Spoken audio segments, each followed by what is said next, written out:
One of the most important priorities of the Muslim communities is the education and rearing of the Muslim youth.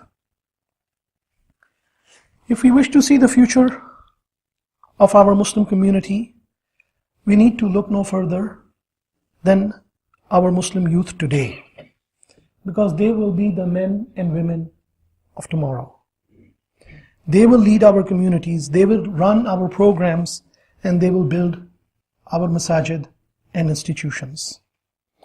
The Messenger of Allah ﷺ realized this and paid great attention to his young companions. When the word Sahaba is mentioned, many may think of them as if only the adults were the Sahaba, not realizing that among his companions were the young and the old, the men and the women. They all learned under him ﷺ and participated in the establishment of the young Muslim society.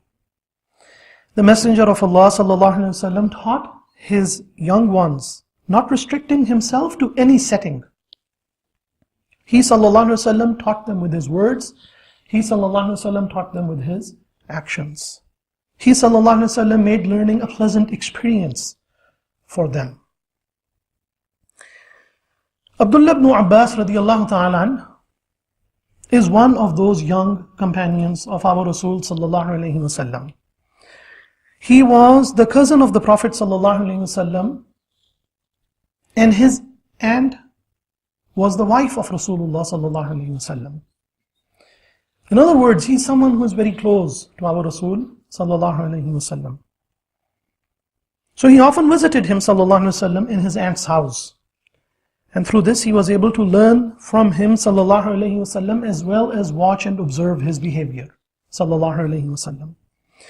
The Prophet sallallahu alayhi wasallam prayed for Abdullah ibn Abbas radiallahu ta'ala to Allah subhanahu wa ta'ala and said, Ya Allah, teach him the interpretation of the Quran and make him understand, grant him understanding of the deen, of the religion. And it is because of the barakah of the dua of Rasulullah sallallahu alayhi wasallam that Abdullah ibn Abbas radiallahu ta'ala is considered Tarjuman al-Quran, the interpreter of the Quran. And his interpretation of the book of Allah subhanahu wa ta'ala holds some of the highest authority. Ibn Abbas radiallahu ta'ala said that one day he was riding behind Rasulullah sallallahu alayhi wasallam on a mule. Ibn Abbas is said to be roughly 10 years old at that time, a mere 10 years old.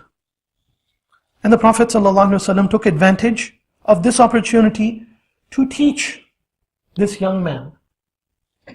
He said, "O young man, I shall teach you some words. Be mindful of Allah, and Allah will protect you. Be mindful of Allah, and you will find Him in front of you. If you ask of Allah. And if you seek help only with Allah. And know that if a whole nation were to gather together to benefit you with something, they would not benefit you with anything except that which Allah has already written for you. If they were to gather to harm you by something, they would not be able to harm you except by that which Allah had already written against you. The pens have been lifted and the pages have dried." So the Prophet ﷺ looked at this young man as an asset to the ummah. And the setting was perfect. A wise man and a boy both riding on a mule. The young man loved his mentor and looked up to him. And at the same time the teacher was humble and wise. The young man was ready, and his heart was thirsty for the knowledge and the wisdom his mentor was about to impart on him. And the message itself was simple and easy to understand, yet it left such an impact on a 10-year-old companion, on a 10-year-old child, that he recalled it and transmitted it later in his life, which is why we know about these words of wisdom of Rasulullah sallallahu alaihi wasallam. O young man, I shall teach you a few words. This is how Rasulullah sallallahu alaihi wasallam started. And some of the greatest wisdom which scholars have pointed out from these words of Rasulullah sallallahu alaihi wasallam is that it's not a boring or lengthy talk, but rather it is brief and beneficial. Something a child of his age could memorize, could remember, and could benefit from. So let us look at an example of the wisdom imparted by the Prophet ﷺ to the young men and women. What impact it had. Hassan and Hussein, may Allah be pleased with both of them, they both grew up under the direct care of Rasulullah ﷺ. They are his grandchildren. When they were still young boys, they once passed by an old man performing wudu. They noticed that the man did not do wudu correctly. They needed to tell him, they needed to inform him, but they at the same time did not want to offend the man, because obviously he was older. And there is a certain element of respect and dignity which comes with age.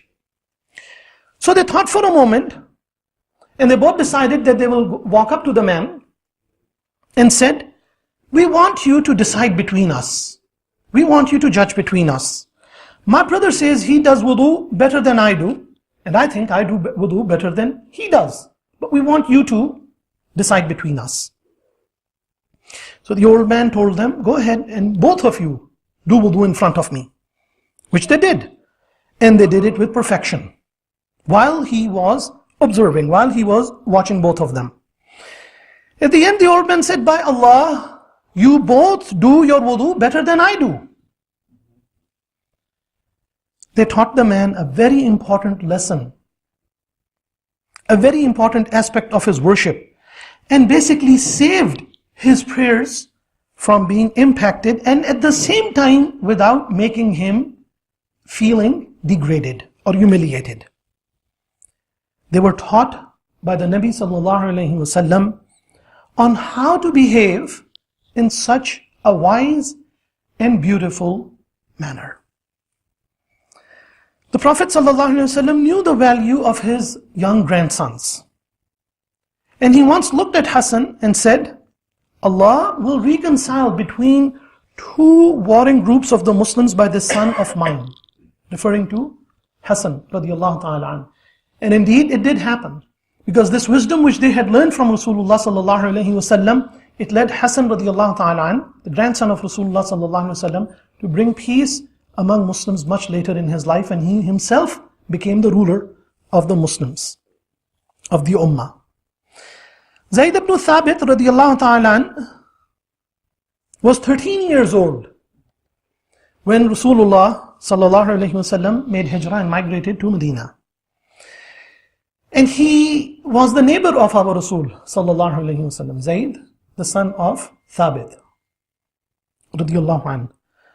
Zayd visited the Prophet sallallahu alaihi wasallam very often and learned from him sallallahu alaihi wasallam the Quran and the Sunnah. He grew in his knowledge so fast that he was able to read and write in a very short time. And as a result, he became one of the scribes of Rasulullah sallallahu alaihi wasallam. Rasulullah sallallahu alaihi wasallam at different points, he had a different number of people who used to write down for him sallallahu alaihi wasallam. This is a very important point. It's different from our topic, which is to keep in mind that both the Quran as well as the Sunnah of Rasulullah sallallahu alaihi wasallam, it used to be written down. It used to be transcribed. Rasulullah sallallahu alaihi wasallam used to dictate it, and the companions Ridwanullah alaihim ajmain used to write it down. And at one time, the number of scribes exceeded 60. But at other times, it was a smaller number, because of their travel, because of business, because of wars, because of different reasons, because of different things that were happening at that time. Zayd ibn Thabit radiallahu ta'ala, a very young companion, was one of the scribes, was one of the Kuttab al-Wahi of Prophet sallallahu alaihi wasallam. As a matter of fact, he is the one who wrote down, one of those who wrote down the Quran in the life of Rasulullah sallallahu alaihi wasallam. So our youth need role models who will follow in the footsteps of Rasulullah sallallahu alaihi wasallam. They need to be like Ibn Abbas, Al-Hasan, Al-Hussein, as well as Zayd ibn Thabit. But the question is, what stands in their way? And that's the question which we will ask and inshallah try to answer in the second part of the khutbah. The greatest challenge, perhaps the greatest challenge, is peer pressure. Peer pressure is so effective in changing one's behavior that the book of Allah subhanahu wa ta'ala and the sunnah of Rasulullah sallallahu alayhi wa sallam have addressed it in great detail. Inshallah, we'll talk about it in more detail at a later time. The fact of our life is peers influence our lives. Peers influence us. They learn from you and you learn from them. They can directly or indirectly apply pressure on you, and that's why you find yourself compelled to change your behavior accordingly. And this is an important point to keep in mind, that peer pressure is not always somebody telling you what to do, but it could be indirect. As a matter of fact, most of the time peer pressure is indirect. Now, not all peer pressure is negative. That's another very important point to keep in mind. Not all peer pressure is negative, because we see that it can cause you, it can make you change positively. The question is, why do we, and this applies to both young and old, cave in to peer pressure? Why? It's 4 simple reasons. The first is, many of us want to be liked and approved of. As a matter of fact, this is one of the most basic things, one of the most basic human desires. It is to be liked and to be approved for. Okay? And in the smallest possible way, people do not want disapproval. They do not want to be disliked. This applies to, as I said, young and old men and women. Nobody is exempt from this. The second reason is, others may make fun of us if we are not like them. And this is extremely important for the youth. People may make fun of them. Their peers may make fun of them if they are not like them. The third reason is going with the flow. It's simply going with the flow. This is a reason for many people. Everybody else is doing it. And the fourth reason is curiosity, especially among young people. Curiosity. And it is because of these reasons that people, many times, when they make the wrong judgment, it is because of one of these 4 primary reasons. So the question is, what is a possible solution? The answer is to create a culture around strong friendships. To create a culture around strong friendships. Identity itself, and not just Islamic identity, it revolves around who you hang out with. Who do you spend most of your time with? And who do you identify with? When you spend, for example, most of your time on a computer, you start taking on some of the qualities of the stuff that you're doing online. As a matter of fact, if you take a few minutes and think about this yourself, you will see that this applies to every single person. For example, there are some people, they always like to talk to their friends about what's happening back home, or a certain news channel which they follow. And they spend a considerable amount of time doing this. That's what they end up talking. So whatever it is that they are doing online, for example, that's what they end up thinking obviously, and then sharing and talking and discussing in their circle of friends. When you spend, the kind of people you spend your time, it affects you. And it's not just only the computer, but the people itself. So for example, if you're around people who are studying Islam, let's say that you have a good group of friends who are your close friends, and they all decided to devote more time and energy to studying Islam. Undoubtedly, you will find yourself trying to study more Islam as well. you'll find that that's something which sparks your interest as well. If they are going to watch movies, and they are movie buffs, then you will also become a movie buff who wants to go and watch the movies a lot. Or if they are into songs of any kind, whether Western music or Arabic music or Bengali music or Pakistani music or Indian music, you will see that you are also singing the tunes of the same songs. Because your environment has an effect on you. The people you surround yourself have an effect on you. And how they are, what they talk about, what you talk to them about, it obviously invades your thoughts as well. So alhamdulillah, we have started a campaign to ensure our younger generation are in the company of older kids who are also good role models, like a big brother, big sister type of a thing.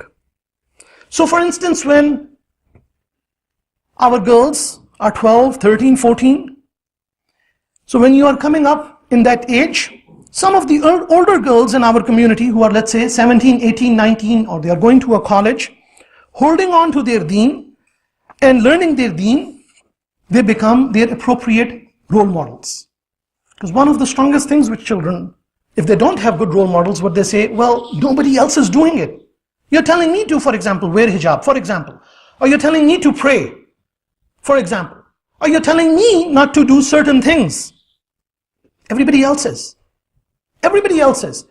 But when there are older kids and there is not a big age difference between them, and they are like them, they're just a few years older, they see that they are staying away from those vices, they are staying away from those sins, they are staying away from a certain type of a lifestyle, and they say that they are praying, they are volunteering, they are offering services, they are doing good things which a Muslim should be doing. They find that, yes, I can be like that as well. It's not abnormal. As a matter of fact, it's quite normal for people like me to do this. And our younger girls end up spending more time with the older girls. And it's really important that they have someone to look up to who is strong in their deen.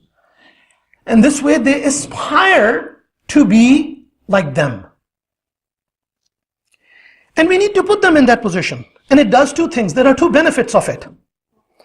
One, it gives young people someone to look up to. So the younger ones, they have someone to look up to. And this applies both for boys and girls. It applies to both. At the same time, it gives older kids a sense of responsibility.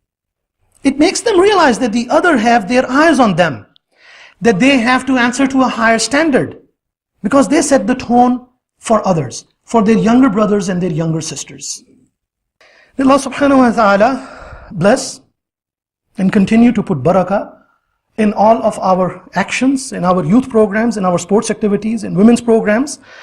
And may Allah subhanahu wa ta'ala save and shelter our families as well as our youth from all types of sin and disobedience and whatever displeases Him subhanahu wa ta'ala. May Allah subhanahu wa ta'ala allow us to first and foremost serve Him, our families, and then the extended community, so the guidance of Allah subhanahu wa ta'ala can spread.